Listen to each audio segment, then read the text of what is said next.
Kągi, šio ryto tradicinė kelionė mūsų šeštadienėlio. Tai užsukti į mūsų apžvalgos aikštelę Kaune. Visiems rekomenduoju, ypač Kauno svečiams.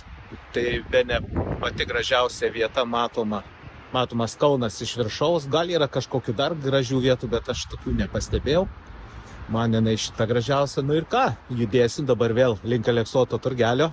Pažiūrėsim, kas ten vyksta. Ar ten yra žmonių, ar ten kas kuo prekiauja. O paskui į bagažinių turgelį. Štai bazių. Ir ten pažiūrėsim. Taigi susitiksim vėliau.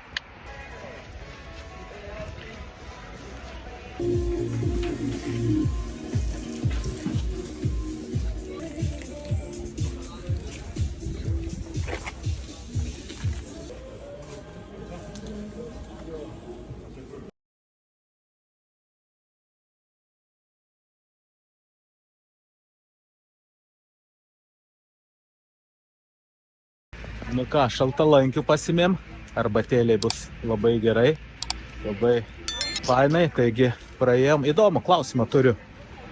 Kur visi paršiukai, vištytės ir visokie kitokie dingo iš šito Aleksoto turgo? Gal kas galite pasakyti, ar čia uždraudė kažkas, ar kažkaip įdomu labai.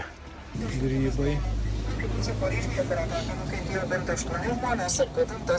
Ką vaikučiai, mes jau turgelį, bagažinių. Ir žmonių čia yra ką veikti. Yra, praeitim šitą, pasižiūrėsim, ką čia parduoda. Nu ir kažką parodysim.